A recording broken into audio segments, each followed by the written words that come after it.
Le Dorlo, dans 20-30 ans, il n'y en aura plus. Et c'est pourquoi je bois devant vous un verre d'eau précieuse, puisque avant la fin du siècle, si nous continuons un tel débordement, elle manquera. Une terre sans eau, des réservoirs à moitié vides. Avec le réchauffement climatique, des sécheresses font leur apparition en hiver. Car la France manque d'eau. Cette carte de l'humidité des sols vire même au rouge. Il n'y a pas eu assez de pluie cet hiver pour recharger les nappes phréatiques. À quel point va-t-on manquer d'eau? Alors qu'en 1974 déjà, René Dumont, candidat à la présidentielle, nous alertait, la question est plus que jamais d'actualité. Les années se suivent et commencent dangereusement à se ressembler. Les températures atteignent des records historiques pour la saison. Et la sécheresse sévit en France depuis des mois. Début mai, 15 départements avaient déjà mis en place des restrictions d'eau face à celle-ci. Les spécialistes alertent sur le fait que nous allons commencer l'été avec des réserves d'eau très basses. Le manque d'eau concerne déjà plus de 2 milliards d'êtres humains sur Terre et en concernera 5 milliards en 2050. Alors, il faut le reconnaître, en France, nous ne sommes pas habitués à ne pas avoir d'eau dans notre robinet. Nous ne nous posons même pas la question. Pourtant, l'eau est un des enjeux majeurs de notre époque et on en parle trop peu. Nos modes de vie et de production agricole consomment beaucoup trop d'eau et la sécheresse n'est qu'un des premiers effets visibles du dérèglement climatique. Alors, comment s'adapter face au manque d'eau? Comment préparer l'été alors que les scientifiques et les agriculteurs craignent le pire? Quelles solutions s'offrent à nous pour limiter les dégâts, préserver notre sécurité alimentaire et tenter d'inverser la tendance? Pour répondre à toutes ces questions et bien d'autres, je reçois aujourd'hui Emma Aziza, hydrologue, grande spécialiste de ces problématiques.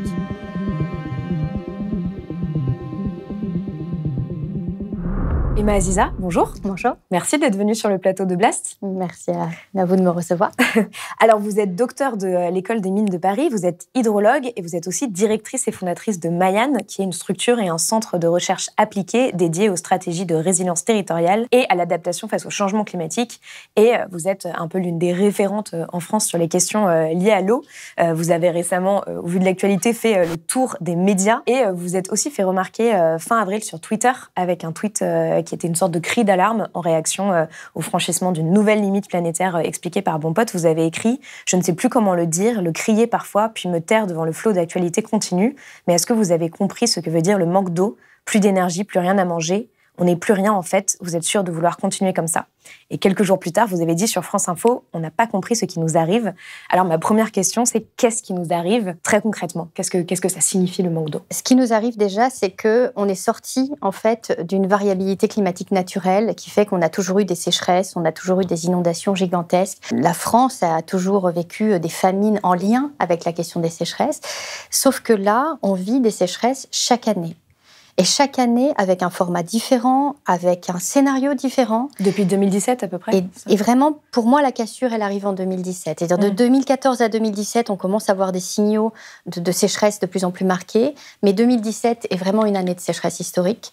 2018, les choses s'empirent. Et à chaque fois, le paramètre aggravant, il est différent. Parfois, c'est un vent très sec et très chaud durant le printemps qui va faire un effet de sèche-cheveux au moment de la reprise de la végétation. Par moments, c'est plutôt une vague de chaleur ou une canicule comme en 2018 où pendant 15 jours, les températures vont pas redescendre en dessous des 30 degrés la nuit et on va basculer 15 jours après dans une nouvelle sécheresse. 2019, c'est vraiment les 42 degrés sur Paris et les 46 degrés dans le Gard qui montrent qu'on vit une sécheresse d'ampleur plus qu'exceptionnelle. On est dans la normale, en fait. Et là, on vit une sécheresse éclair qui s'ensuit. Je crois que on voit les choses évoluer et on n'est plus dans un ordre d'évolution statistique, on est dans une tendance. Et cette tendance, elle est marquée et on l'a oubliée parce qu'en 2021, il a beaucoup plu sur la France. Mais quand on regarde concrètement ce qui se passe et qu'on prend un tout petit peu de recul sur une image satellite, on se rend compte qu'en fin de compte, on avait une bulle bleue qui était localisée sur la France, et 6 gouttes froides successives qui sont arrivées. Et c'est quoi? C'est un décrochage d'air froid très haut dans l'atmosphère au niveau du vortex polaire qui va se positionner dans l'Atlantique, qui fait qu'il va y avoir des pluies successives qui seront à l'origine des inondations de l'Allemagne et de la Belgique. Sauf que, en fait, du coup, qui ont été ravageuses. Donc l'année dernière, la France a vécu un été particulièrement pluvieux. Et donc on a l'impression qu'on est un peu sorti de cette question des sécheresses, puisqu'il n'y a pas eu de sécheresse quasiment partout en France. Si on zoome avec un peu plus de détails, on se rend compte qu'en réalité, les Pyrénées-Orientales, l'Aude, la Provence, eux, n'ont pas du tout eu une goutte de pluie parce qu'ils étaient en dehors de ce cercle-là. Et donc, ça a donné les feux ingérables dans le Var. Ça a donné des camions-citernes qui alimentent des populations dans les villages, dans l'Aude. Déjà 30 camions-citernes venus à la rescousse depuis août pour remplir ces réserves d'eau. 900 mètres cubes de générosité sans lesquels la commune ne pourrait pas faire face. Et je crois qu'en fait, il faut qu'on regarde ça, parce que quand on regarde avec justement qu'on dézoome complètement, on se rend compte que Athènes avait des feux qui n'arrivaient plus à maîtriser. On a eu la même chose sur l'Algérie. On avait 48,8 degrés en Sicile. Donc ça s'approche quand même. Et je crois qu'en fait, le changement climatique, on avait un peu ce sentiment qu'il évoluerait et il viendrait du bas vers le haut, assez tranquillement, sereinement, et qu'on verrait un peu la température de Séville arriver sur Bordeaux, mais d'ici 2030, 2050, 2100. C'était un peu les ordres de grandeur qu'on nous donnait. Puis on se disait, on fera plutôt du Bordeaux derrière en Champagne, donc on va remonter. Mais en réalité, c'est pas ce qui se passe. En réalité, les choses se modifient complètement. On a eu un dôme de chaleur en Scandinavie l'année dernière. On a eu des feux de champs en Picardie. La Picardie, c'est pas un territoire qui vit des feux de forêt. Donc en fait, ça nous pose la question de notre adaptation, parce que déjà, on a quand même du mal aujourd'hui, sédentarisés que nous sommes, à nous adapter. Mais vu la cinétique et l'évolution et le fait que ça arrive à chaque fois avec des scénarios qu'on n'avait pas prévus, on est encore moins préparé en fait. Donc la normalité est en train de devenir la nouvelle normalité. Exactement. Et donc, en fait, on ne vit qu'à travers une forme d'anormalité, mais qui n'arrive pas que chez nous. Cette anormalité, on la vit partout. Et on la vit là où les plus grands géants mondiaux de l'eau se sentaient complètement intouchables. C'est-à-dire que le Canada et le Brésil, pour eux, ne pouvaient absolument pas être impactés. C'est les géants de l'eau mondiale. Et donc, même eux ont vécu des sécheresses historiques. Le Brésil a connu une de ses pires sécheresses sur ces 100 dernières années. 71% de son alimentation électrique est fondée sur des barrages hydroélectriques. Et quand il n'y a plus d'eau dans ces barrages hydroélectriques, il n'y a plus d'électricité. Et donc, ce que je voulais dire, quelque part, c'est un cri du cœur, je crois, pour dire mais en fait, vous n'avez pas compris qu'on a besoin d'eau pour tout, partout. Tout le monde parle de la question des énergies renouvelables vs le nucléaire. Mais derrière, la question qui se pose, c'est qu'est-ce qu'on utilise derrière ? Est-ce qu'on utilise du vent, du soleil ou de l'eau ? Si on utilise de l'eau, étant donné que les températures sont en train de monter partout sur la planète, qu'on a des sécheresses sur tous les continents, même là où on ne s'y attendait pas, on a même des canicules maintenant au Canada qui sont meurtrières. Donc, en fait, comprendre qu'à un moment donné, on est dans un dérèglement global et que, effectivement, c'est cette anormalité qui est en train de s'instaurer, mais derrière, c'est tout notre quotidien qui va se jouer. Parce que derrière la plupart de nos modes énergétiques se cache de l'eau. D'ailleurs, on parle beaucoup des émissions fossiles. Il faut savoir que pour aller pomper du pétrole, on injecte de l'eau. Pour aller extraire du charbon, on la met dans des grandes cuves d'eau. Et la Chine, l'année dernière, s'est retrouvée bloquée parce qu'elle avait moins 80% de débit dans ses rivières. Et donc, elle a dû massivement faire appel au charbon, sauf qu'elle s'est retrouvée coincée parce qu'elle n'avait pas assez d'eau pour pouvoir l'extraire. Donc, on voit qu'en réalité, quand on creuse un peu, on finit par trouver de l'eau. Et je me dis, mais en fin de compte, je crois qu'on n'a pas pris conscience, on n'a tellement pas préservé cette eau, on l'a tellement maltraitée. Partout sur la planète, on surpompe dans toutes les nappes massivement. Aujourd'hui, vous avez des Américains qui mangent de superbes salades vertes qui sont produites en Californie alors qu'on a des sécheresses historiques, tout simplement parce qu'on pompe dans les nappes fossiles pour donner ces salades vertes.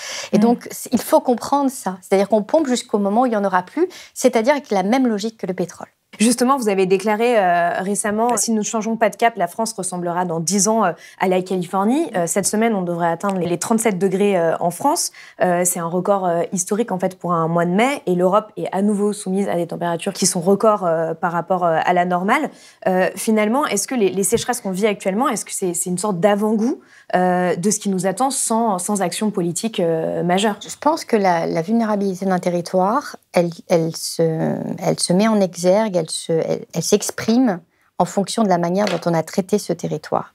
Quand j'explique que la France pourrait ressembler à la Californie dans 10 ans, c'est que je vois comment évolue la Californie, les choix qu'ils ont faits, Et notamment, la Californie, c'est avant tout un État agricole. C'est le premier État agricole qui alimente tous les Américains, et voire une partie du monde. Et donc, tout s'est construit autour de l'agriculture. Et aujourd'hui, les plus grands exploitants agricoles en Californie, ce sont des fonds de pension américains ou des pétroliers. Donc, leur logique, elle est très simple, elle est d'extraire toujours plus profondément. Donc, en fait, on va forer toujours plus en profondeur, ce qui fait que déjà il y a un problème d'équité sociale parce que tous les petits fermiers qui eux étaient connectés à des nappes se retrouvent à ne plus avoir d'eau du tout dans leurs petits forages et ils n'ont pas les moyens de faire de très grands forages. Donc il n'y a que ceux qui sont capables d'aller forer très profondément qui vont pouvoir exploiter l'eau. Et en réalité, la Californie a toujours vécu historiquement des sécheresses. Mais là, on est dans quelque chose de nouveau. C'est-à-dire qu'il n'y avait plus une goutte d'eau qui coulait sur la Sierra Nevada. Et on extrait tellement dans les ponts, pour vous donner une image, que les routes s'affaissent de 30 cm par an. Tellement on soutire dans les nappes phréatiques. Et alors, si on va carrément au Mexique, c'est carrément 10 mètres d'affaissement, tellement on a soutiré complètement dans les milieux souterrains. Donc, si on les soutire, c'est des milieux qui vont se restructurer et qui ne se reconstitueront pas. Et puis, il faut comprendre qu'une nappe, c'est fragile. Une nappe, ça met du temps avant de se reconstruire. Et il faut la préserver. Et ça pose... c'est notre problématique, d'ailleurs, aujourd'hui en France, puisque la plupart des nappes sont déficitaires, alors qu'on attaque l'été, en fait, en étant déficitaire à cause du manque de pluie pendant cet hiver. En fait, ça rejoint la problématique qu'on a sur les bassines.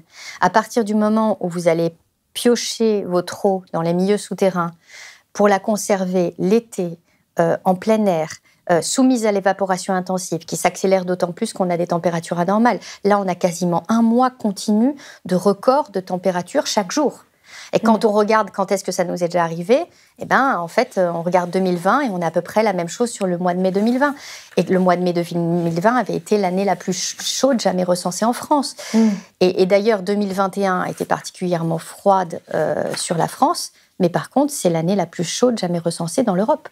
Donc en réalité, si on reste au niveau macro, on a l'impression que finalement ça allait très bien l'année dernière. Si on regarde à un autre niveau, on comprend que déjà, on a eu quand même beaucoup de chance de ne pas être ni la Belgique ni l'Allemagne l'année dernière, mais ça aurait très bien pu arriver chez nous, parce qu'à un moment donné, le nuage ne connaît pas de frontières.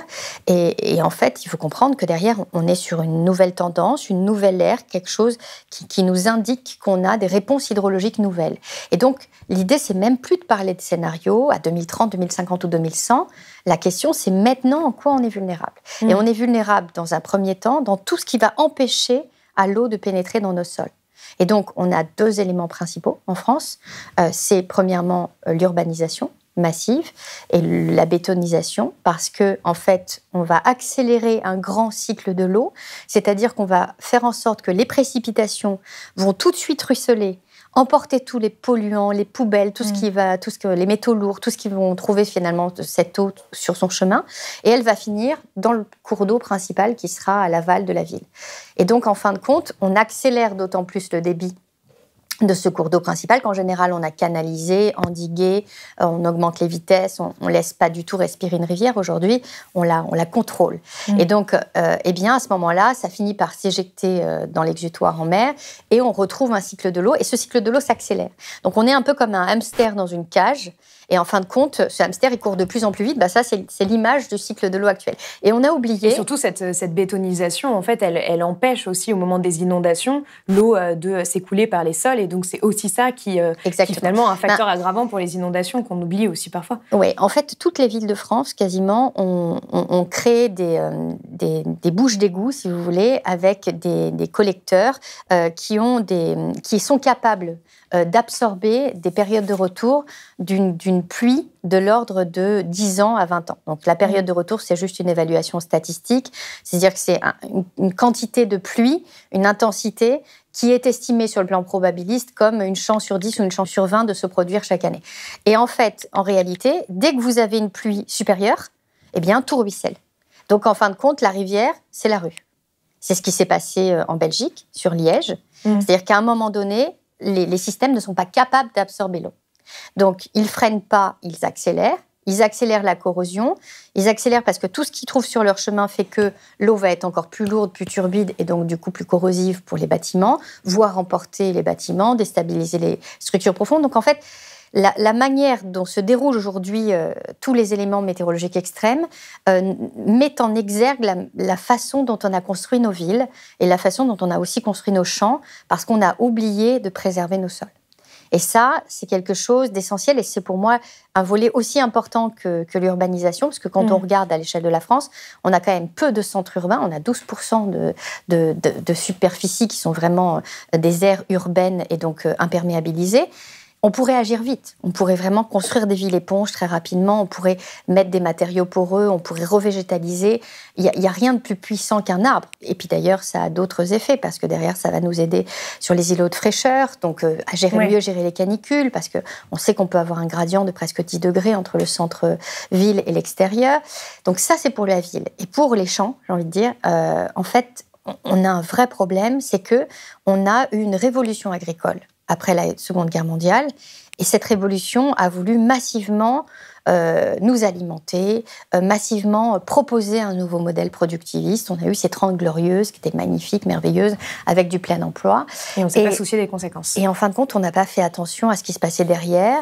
On a oublié qu'un sol, ça vit. Normalement, la matière organique, donc on a mis des antifongiques, des pesticides, on a mis tout ce qui allait tuer finalement tout sauf ce que l'on allait exploiter. Et donc, en fait, on a oublié qu'en tuant le sol de cette manière, eh bien, on empêche l'eau de pénétrer. Parce que ce soit un ver de terre qui va venir, qui va permettre, en fin de compte, à l'eau de s'infiltrer, ou que ce soit tous les micro-organismes, tout contribue à infiltrer l'eau et de réussir justement à la laisser pénétrer dans les nappes, ce qu'on ne laisse plus aujourd'hui. Et je crois que c'est ça où maintenant il faut se dire qu'on est devant le mur. Je crois qu'il y a un mur devant moi là, du coup, je crois que les choses sont claires. Et qu'en réalité, il faut s'y mettre maintenant. Pourquoi il faut s'y mettre maintenant ? Parce que dans les actions qu'on va mettre en place, certaines marcheront, d'autres ne marcheront pas du tout. Mais ça, on va le savoir qu'en le faisant. Parce qu'il n'y a pas de baguette magique. Parce qu'on ne sait pas si certaines espèces d'arbres vont réussir à tenir en fonction de certains types de chaleur. On voit très bien que nos forêts ont souffert énormément avec toutes ces années de sécheresse. Donc, je crois qu'il va falloir tenter massivement, mais il faut y aller maintenant. C'est-à-dire que sur les 70% de terres irriguées qui sont utilisées principalement pour le bétail aujourd'hui en France, il y a 40% de nos terres agricoles qui sont dédiées qu'au maïs. Il faut massivement arrêter le maïs. Pourquoi il faut arrêter le maïs ? C'est pas que j'ai un problème avec le maïs ou avec la viande. Moi, j'ai aucun problème avec la viande de l'Aubrac, la viande qui paître tranquillement, qui reçoit de ce qu'on appelle de l'eau pluviale, c'est-à-dire on va avoir des champs qui vont être alimentés par les eaux de pluie et donc qui va permettre de pâturer, mais naturellement, c'est pas ça le problème. Le problème qu'on a aujourd'hui, c'est clairement l'agriculture intensive. C'est-à-dire qu'aujourd'hui, elle est en train de contribuer à détruire tous les niveaux. On détruit les nappes, on détruit les sols. On a plus de 380 espèces de pesticides qu'on retrouve dans nos rivières de France, dont une grande partie interdite en Europe, qui arrivent illégalement, qu'on retrouve dans nos rivières, qu'on sait voir. Et donc, à un moment donné, on est en train de détruire le vivant à grande échelle. Est-ce qu'on peut continuer comme ça ? Aussi, en plus, en utilisant énormément de terres agricoles pour nourrir le bétail. Exactement. Mais est-ce qu'on peut continuer avec cet égocentrisme poussé à l'extrême, avec le sentiment que, ne vous inquiétez pas, ça nous permet de nourrir les Français, nous avons besoin de cette agriculture. Oui, mais cette nourriture n'alimente pas les Français, elle alimente le bétail. Et donc, derrière, si on veut vraiment alimenter les Français, il faut créer de la résilience alimentaire. C'est-à-dire qu'il faut transformer ces terres. Et pourquoi ne pas utiliser les crédits carbone qui sont mis en évidence pour aller financer ces agriculteurs qui, finalement, sont entre l'enclume et le marteau et se retrouvent complètement compressés. Moi, j'ai vu des agriculteurs me dire « Mais madame, on ne choisit pas ce que l'on plante. » Et donc, en fin de compte, c'est des gens qui n'ont pas de pouvoir. Ils font ce qu'on leur dit de faire. Ils mettent les pesticides qu'on leur dit de mettre parce qu'ils ont le super commercial qui est passé à droite et l'autre à gauche et qui leur a dit « Regardez, c'est génial, vous allez avoir plus de rendement, toujours plus vite. » Mais en réalité, toujours plus quoi ? C'est-à-dire que derrière, on a envoyé un boomerang et on va se le prendre en pleine figure. Donc je crois qu'il faut réagir très vite et on n'est plus sur une question de scénario climatique. On n'est même plus sur la question du CO2. Là, je suis juste en train de parler de nous alimenter. Si on n'a plus d'eau, on ne s'alimente pas. Et en plus, on n'a pas d'énergie derrière, on n'a plus de t-shirt. On a déjà asséché la mer d'Aral avec nos cotons. Derrière, voilà. Jusqu'où on veut continuer ce système? Finalement, il y a un certain nombre donc, de solutions qu'on peut mettre en avant pour faire face à ce manque d'eau et à ce dérèglement. Donc, vous avez parlé de la question de rénover, de changer aussi nos villes, les infrastructures urbaines, de la révolution agricole. Il y a un autre pan qui est celui de l'énergie. On y pense peu, mais l'eau est quand même très, très liée justement à l'énergie. Pour vous, qu'est-ce qu'il faudrait faire justement sur cette question de l'énergie tout particulièrement? Je pense qu'il faut avoir 2 coups d'avance comme aux échecs. C'est-à-dire qu'il faut se dire, mais finalement, cette forme énergétique, de quoi elle a besoin derrière? Qu'est-ce qui se cache? Et à partir de là, réfléchir si c'est une vraie bonne solution pérenne ou pas. Et si je prends la question du nucléaire, qui est une vraie question qui se pose aujourd'hui, il y a 15 ans, je lisais un article de l'Académie des sciences qui disait si jamais les scénarios climatiques venaient à réellement se produire en France, qui est quand même pour l'instant purement théorique, c'était il y a 15 ans, eh bien, la première des questions qu'il faudrait se poser, c'est la continuité potentielle de l'irrigation qui ne sera pas soutenable. Et la deuxième question, c'est la question du nucléaire, parce que le nucléaire a besoin d'utiliser massivement de l'eau dans ses circuits de refroidissement, alors sur une forme de centrale et pas les centrales auto-réfrigérées, mais quand même, derrière, on utilise l'eau des fleuves qu'on va restituer massivement, on restitue quasiment 97% de cette eau, mais le problème, c'est que derrière, cette eau qui arrive dans ces fleuves arrive beaucoup plus chaude, donc ça signifie qu'à un moment donné, il va falloir choisir. Il va falloir choisir entre 2 choses.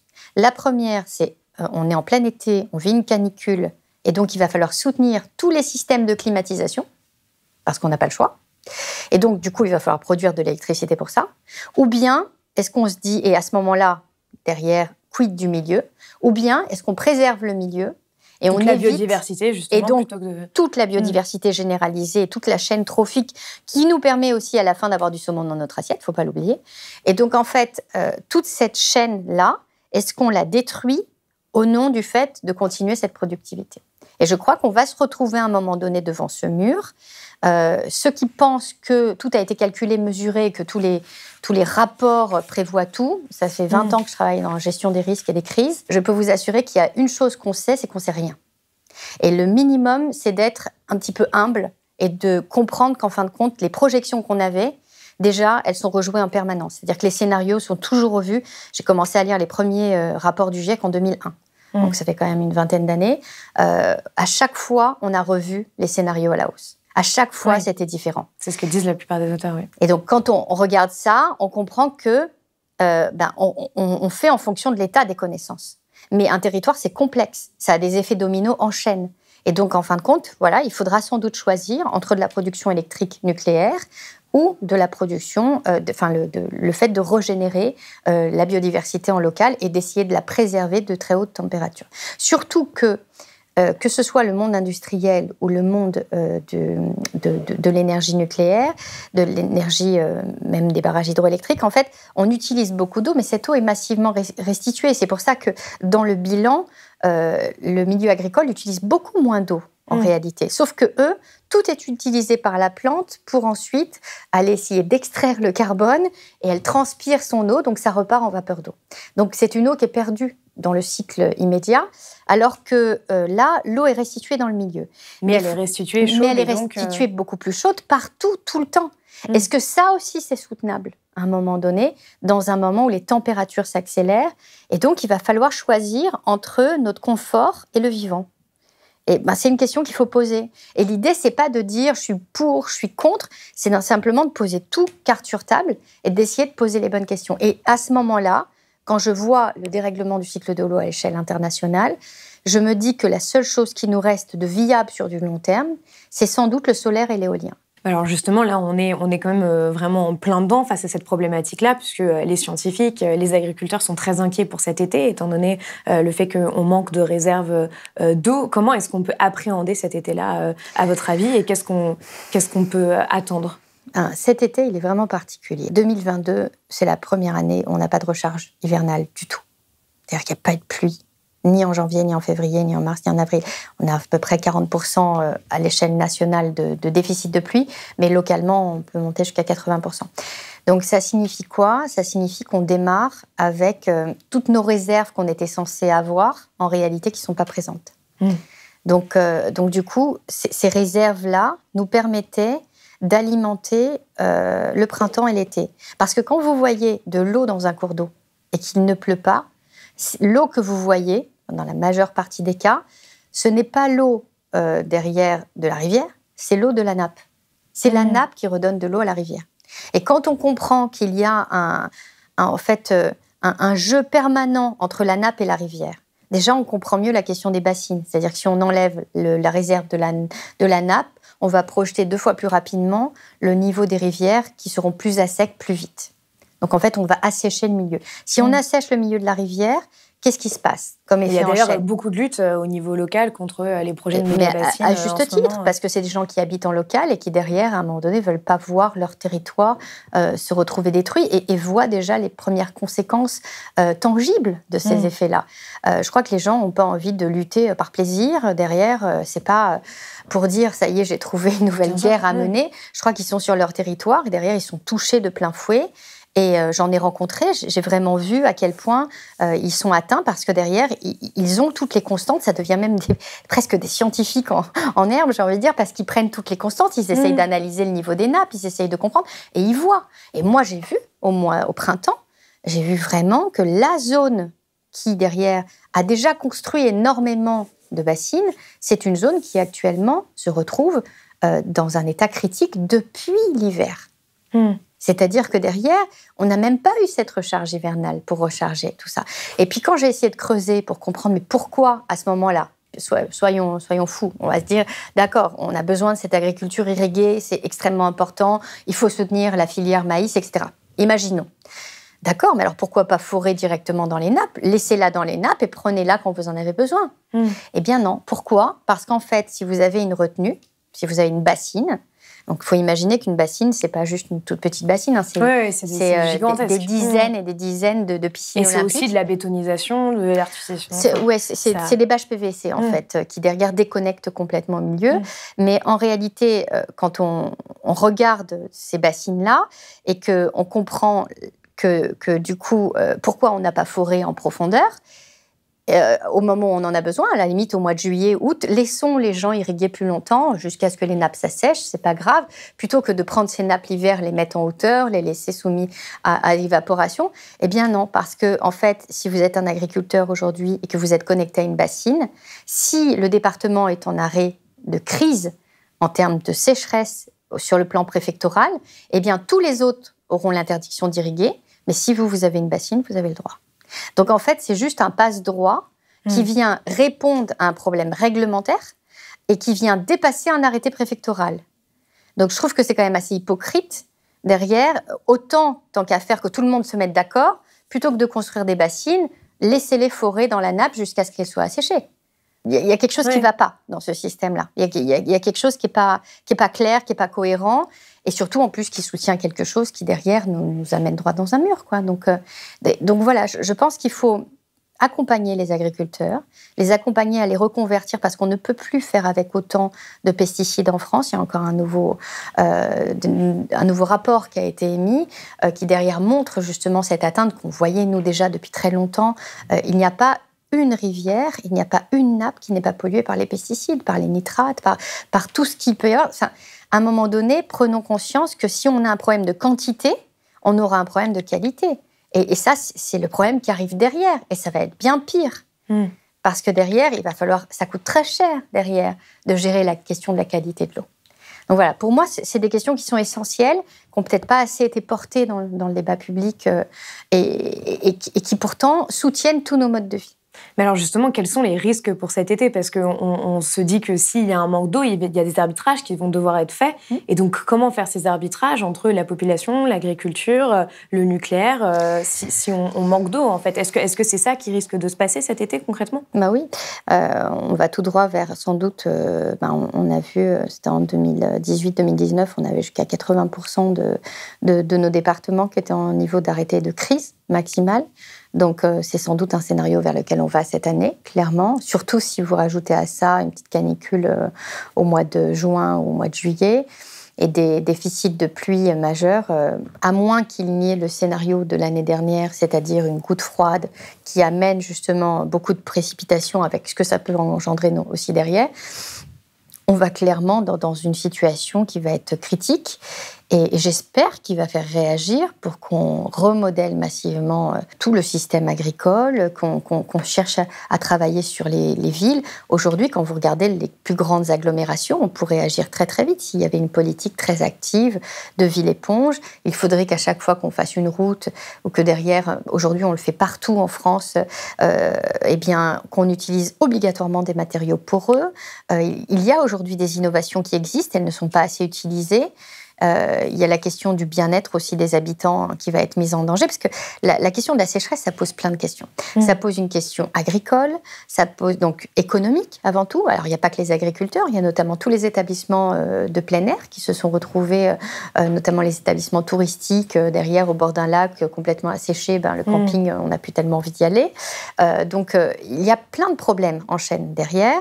Il y a un problème pour la biodiversité, parce que c'est la première qui souffre. Il ne faut jamais oublier que quand tout le monde dit « mais on a besoin d'eau », on a tous besoin d'eau. Oui, il y a les industriels qui ont besoin d'eau d'un côté, il y a les agriculteurs qui ont besoin d'eau. Nous, on a besoin d'eau dans le robinet. Mais derrière, la loutre qui passe, derrière, tout le monde a besoin d'eau. En fait, on est tous faits d'eau. Donc, de toutes les façons, que l'on soit une bactérie, que l'on soit derrière tous les invertébrés qu'on peut avoir dans les sous-sols, que l'on soit un mammifère, peu importe, on a tous besoin d'eau. Et donc, en fait, il va falloir à un moment donné créer cet équilibre, arrêter de penser que tout nous appartient.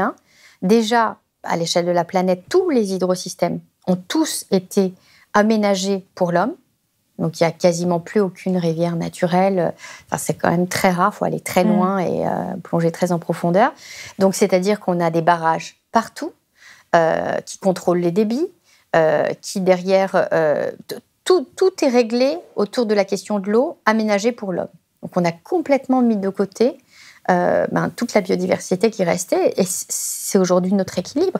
Si on ne comprend pas qu'on est à l'intérieur de ces cycles, on a le cycle du phosphate qui a été dépassé, on a le cycle de l'azote qui a été dépassé dans ces fameuses limites planétaires, on a la question des sols qui a été dépassée. Aujourd'hui, on a la question de l'eau verte, l'eau dans les sols qui derrière surtout que les limites planétaires, pour rappel, ce sont en fait les limites à ne pas dépasser. Il y en a 9 pour préserver en fait les conditions d'habitabilité de la planète et les conditions dans lesquelles l'humanité s'est développée. Exactement. Et on en a déjà 6 sur 9 qui ont été dépassés. Et voilà, alors c'est qu'un modèle, c'est un modèle fait par 26 chercheurs dans le monde, mais qui ont essayé de se poser à un moment donné pour essayer de comprendre cette soutenabilité possible et à partir de quand, en fait, une limite dépassée fait qu'on plonge dans l'inconnu. C'est surtout ça que ça veut dire. Ça signifie pas qu'une fois que la limite est dépassée, c'est fini, on est foutu. Non, c'est qu'à partir de là, on navigue dans quelque chose qu'on maîtrise pas, qu'on connaît pas. Et donc, en fait, si on ne le connaît pas, il faut essayer de réfléchir à l'anticipation maximale. Il faut faire j'ai envie de dire, de la médecine préventive de nos territoires.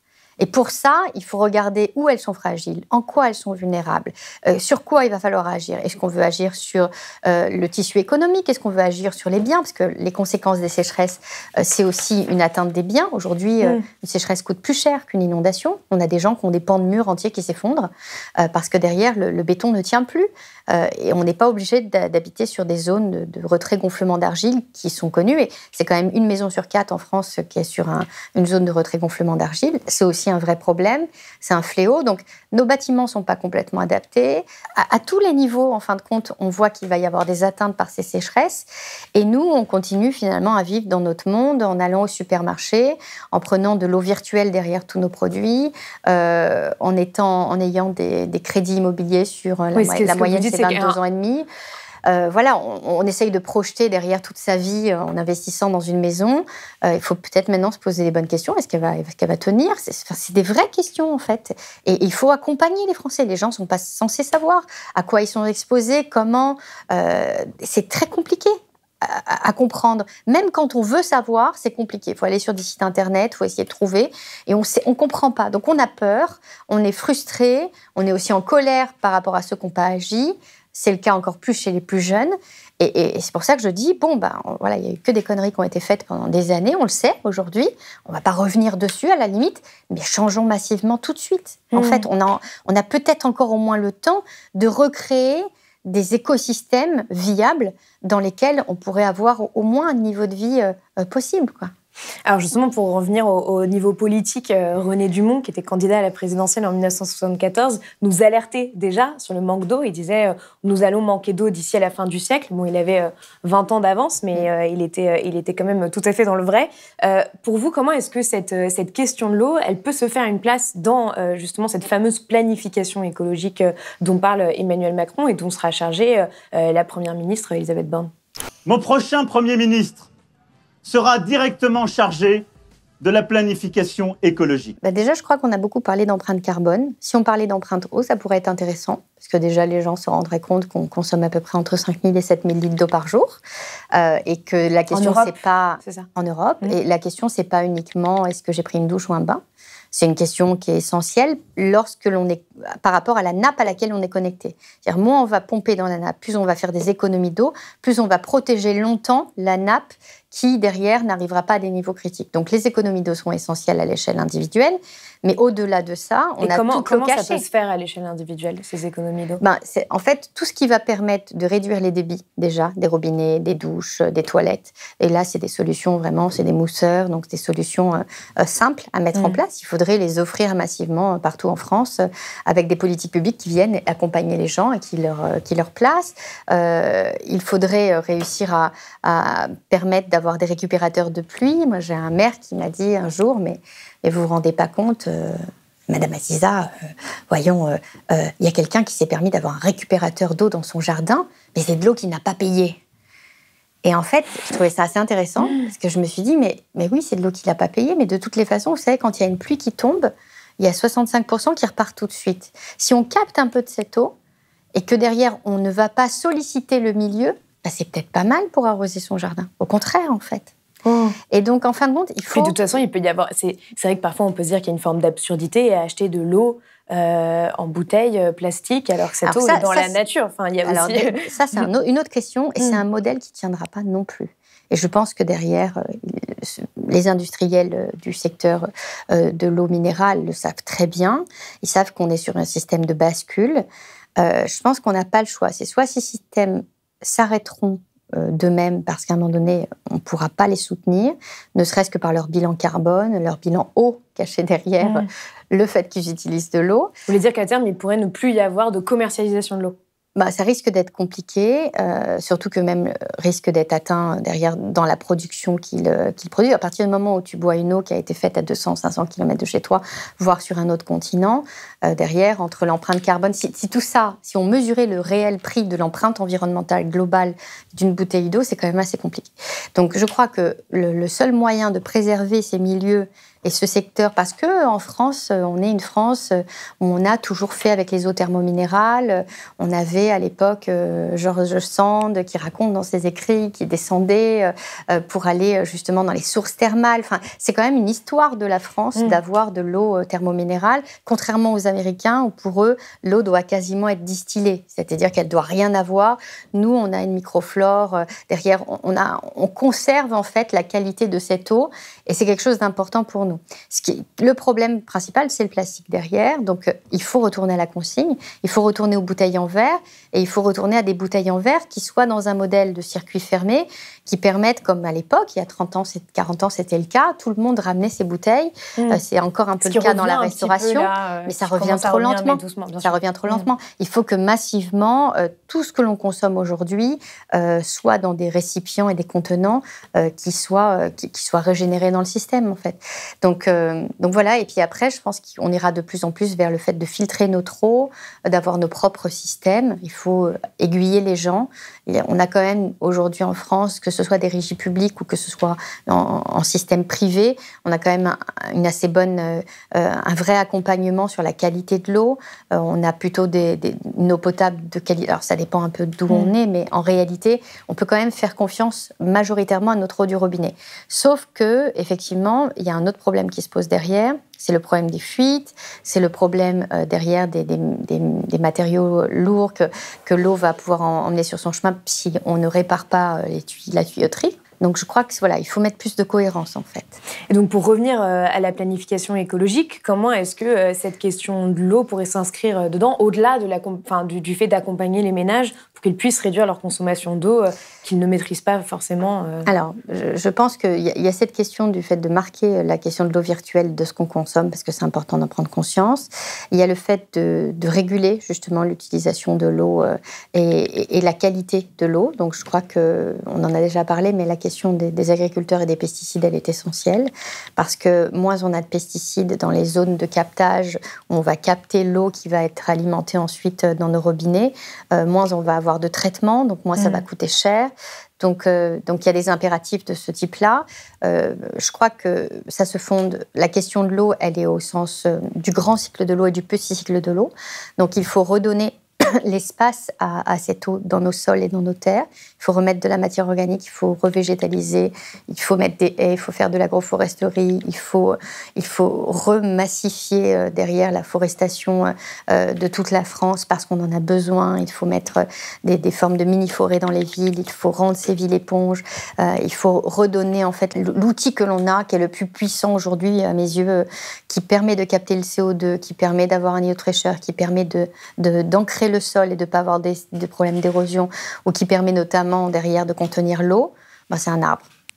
Donc en fait, on peut créer toutes les usines pour capter le CO2. Moi, je crois que le plus important, c'est un arbre. Voilà, je crois qu'il y a une question massive qui est là et qu'il faut poser parce qu'on a trop maltraité nos territoires et qu'on ne peut plus soutenir ces logiques. Ces lobbies derrière devraient disparaître parce qu'il en va de notre humanité au sens large, au sens de la qualité de vie.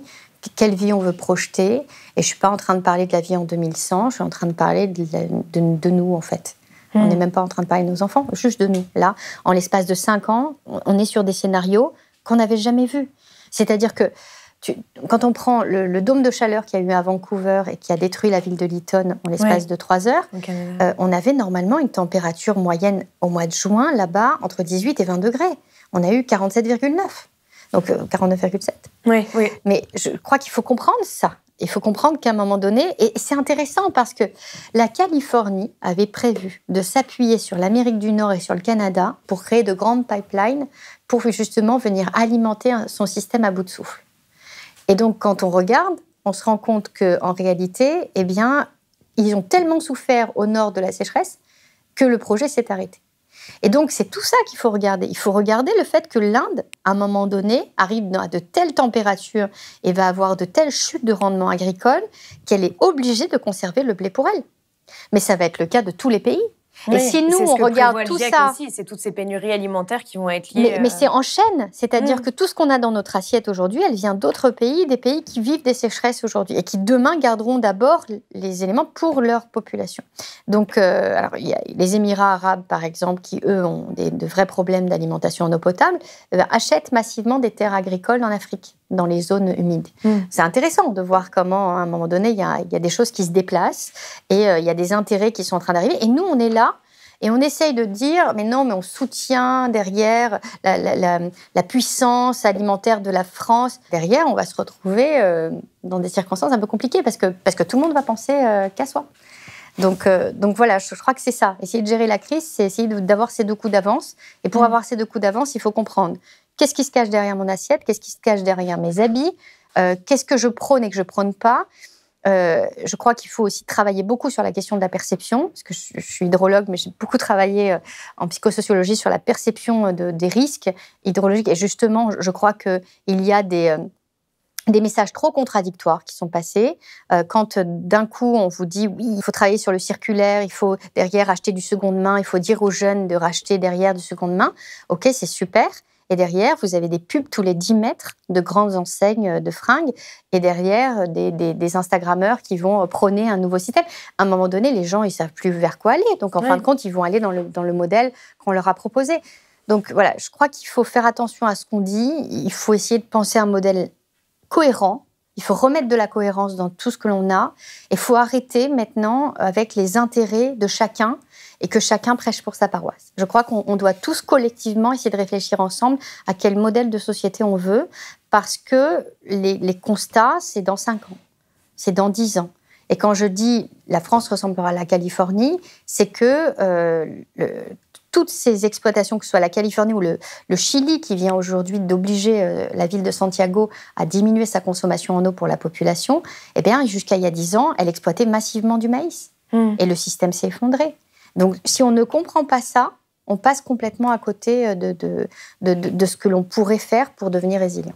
Est-ce qu'il est possible justement qu'on manque d'eau potable un jour ou bientôt en France? Alors, c'est pas que c'est possible, c'est que c'est déjà le cas, en fait. C'est-à-dire qu'en 2019, on avait 20% des départements qui avaient des problèmes d'adduction d'alimentation en eau potable. Donc, en fait, c'est déjà devant nous. Vous m'auriez dit ça il y a 5-7 ans, mais ça me paraissait inconcevable pour la France. On est un pays tempéré, on a plus de 500 millions de mètres cubes d'eau qui tombent par an. On ne fait pas partie derrière de... Enfin, je veux dire, on n'est pas des pays arides, semi-arides, derrière en forme de désertification. On n'aurait jamais pensé ça. Et c'est là où c'est intéressant.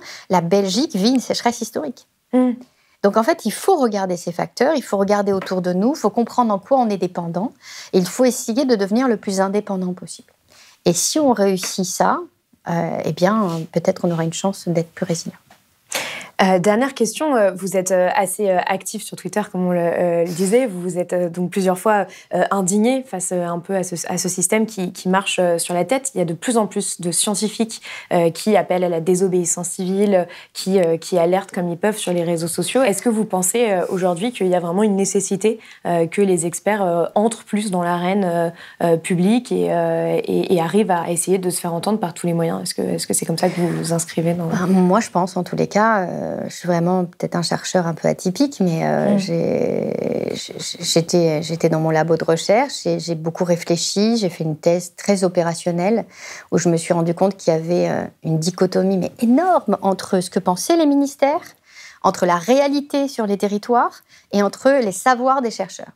Et quand j'ai compris ça, je me suis dit, mais je ne peux pas laisser les choses comme ça. J'avais déjà lu les premiers rapports du GIEC. Alors, à l'époque, on imaginait des sécheresses que sur le pourtour méditerranéen.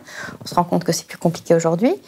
Et je me suis dit, bon, il faut que je crée quelque chose de nouveau. Il faut que j'aille sur les territoires. Il faut que j'essaye de faire de la recherche-action. Je crois qu'on doit prendre son ballotin de chercheur et qu'on doit prendre ses savoirs, ses connaissances, les rendre digestes pour les décideurs qui en ont besoin. Ça, c'est essentiel. Et donc, en fait, réussir à accompagner ces décideurs dans leur vision du territoire. Et donc, on va tester des choses. Il y a des choses qui ne marcheront pas, il y a des choses qui marcheront. Il va falloir s'adapter au risque d'inondation. Il va falloir s'adapter au risque de sécheresse. Il va falloir revoir notre manière de concevoir l'inondation. On la voyait jusque-là que dans le cours d'eau. On se rend compte que là où le nuage tombe, le pouvoir précipitant du nuage fait qu'à un moment donné, il n'y a quasiment que du ruissellement. Ça veut dire que ça redessine des nouveaux contours des zones réellement inondables. Donc, il faut réfléchir comment on va préserver l'humain. Il faut réfléchir, en fait, à tous les niveaux. Et donc, pour ça, je pense que les chercheurs ont leur rôle à jouer pour apporter ce niveau de connaissance assez suffisant pour permettre l'aide à la décision. Et surtout, agir. Moi, j'ai essayé de partout. J'ai commencé, quand j'ai créé mon premier centre appliqué de recherche, en même temps, j'ai créé une association pour les enfants. Eh bien, ça a commencé, j'ai commencé avec rien. Je ne savais même pas ce qu'était un bulletin de paye. Et en fait, aujourd'hui, on a formé plus de 100 000 enfants au changement climatique, aux économies d'eau, aux gestes qui sauvent. Eh bien, c'est génial. Et ça fonctionne tout seul. Je crois qu'on peut tous faire des choses. Aujourd'hui, je viens de me lancer, je viens de créer une start-up et parce que je veux massifier les choses. Donc, en fait, j'essaye des choses. J'essaye des choses en me disant, j'agis. On verra bien si ça marche, si ça marche pas, peu importe, je m'en fous. Ce qui compte, c'est qu'au moins, moi, j'aurais essayé. Et je crois qu'on doit tous être concernés par rapport à ce qui se passe et on doit tous se mettre autour de la table et se dire, moi aussi, j'ai envie d'agir. Qu'est-ce que je peux faire? Et je crois qu'il ne faut pas avoir peur. Il ne faut pas avoir peur parce que, en fait, on n'a pas le temps, on n'a pas le choix. Merci beaucoup, Emma Aziza, d'être venue sur le plateau de Blast. C'est la fin de cet entretien. Comme d'habitude, vous trouverez tous les liens pour aller plus loin et vous engager en description de cette vidéo. Pour qu'un maximum de personnes puissent comprendre les enjeux autour du manque d'eau, prenez s'il vous plaît un moment pour partager cette vidéo autour de vous ou sur vos réseaux sociaux. Et n'oubliez pas de vous abonner à notre chaîne YouTube. Je vous le rappelle, si Blast existe, c'est grâce à vous. Et oui, nous ne dépendons que des abonnements et des dons. Alors, pour nous soutenir, rendez-vous sur blast-info.fr. À très vite sur Blast.